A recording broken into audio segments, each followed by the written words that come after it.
ফিফার আগেই anti Martinez নিয়ম চালু করছে ব্রাজিল। মার্টিনেজ হটাও নিয়ম সবার আগে চালু করছে তারা। এখন ফিফাও মার্টিনেজ বিরোধী প্রথা চালু করতে যাচ্ছে খুব দ্রুত, কারণ ফুটবল বিশ্বকাপের ফাইনালে মার্টিনেজ যা করেছেন তা অমার্জনীয় এবং খুবই দৃষ্টিকটু। আধুনিকায়নের অংশ হিসেবে ফুটবল আইনের 7টি নিয়মে সংশোধন এনেছে international football association board IFBA। আগামী 1 জুলাই থেকে সংশোধিত নিয়ম কার্যকর হবে বলে জানিয়েছে ফিফা। তবে ফিফার আগেই এ সপ্তাহে নিয়মগুলো চালু করে দিচ্ছে ব্রাজিল।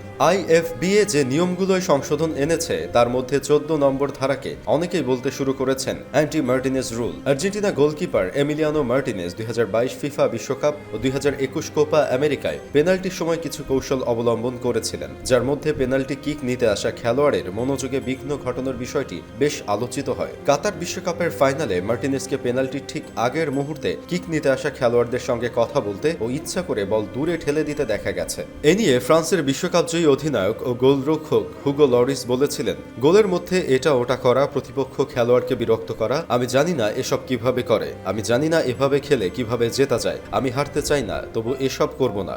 IFB এর সংশোধিত নিয়ম কার্যকর হলে পেনাল্টির সময় মার্টিনেজ ও তার মতো গোলরক্ষকদের গতিবিধি অনেকটাই সীমিত হয়ে পড়বে। নিয়ম অনুযায়ী গোলরক্ষক পেনাল্টি নেওয়ার মুহূর্তে অযথা সময় নষ্ট করতে পারবেন না, পোস্ট, ক্রসবার আর জালও স্পর্শ করতে পারবেন না। সব মিলিয়ে গোল লাইনের ওপর দাঁড়িয়ে থাকা এবং কিক নেওয়ার আগ পর্যন্ত কিছুই করার থাকবে না গোলরক্ষকের। এ নিয়ে স্প্যানিশ দৈনিক AS জানিয়েছে, সংশোধিত নিয়ম 2023-24 মৌসুম থেকে চালুর সিদ্ধান্ত নিয়েছে ফিফা। তবে ব্রাজিলিয়ান ফুটবল ফেডারেশন CBF জানিয়েছে এ সপ্তাহে ব্রাজিলের শীর্ষ লীগ ও ব্রাজিলিয়ান কাপ থেকে এটি কার্যকর হবে।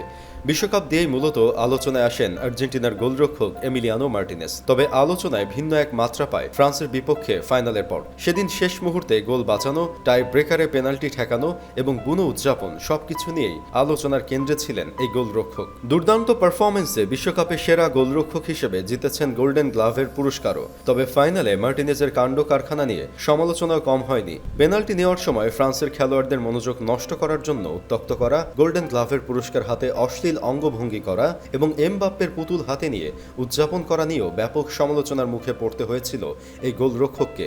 বিশ্বকাপ শেষে আর্জেন্টিনা দলের আচরণ নিয়ে আসা অভিযোগের তদন্তে নামে ফিফা। মার্টিনেজ অবশ্য শুধু বিশ্বকাপেই নয়, 2021 সালের কোপা আমেরিকাতেও পেনাল্টি নেওয়ার সময় প্রতিপক্ষ খেলোয়াড়দের মনোযোগে বিঘ্ন ঘটিয়ে আলোচনায় এসেছিলেন। মূলত বেশি নজর কাড়েন বিশ্বকাপ ফাইনালে সেই অবিশ্বাস্য সেফটির জন্য। বক্সের ভেতর আর্জেন্টিনা গোলকিপারকে সামনাসামনি একা পেয়ে গিয়েছিলেন র্যান্ডাল কোলো মুয়ানি। চলতি বলে ভলি করে শটও নিয়েছিলেন, কিন্তু মার্টিনেজ কোন জাদুর বলে বাপা দিয়ে বলটি ঠেকিয়ে দিয়েছিলেন, তার রীতিমতো গবেষণার বিষয়।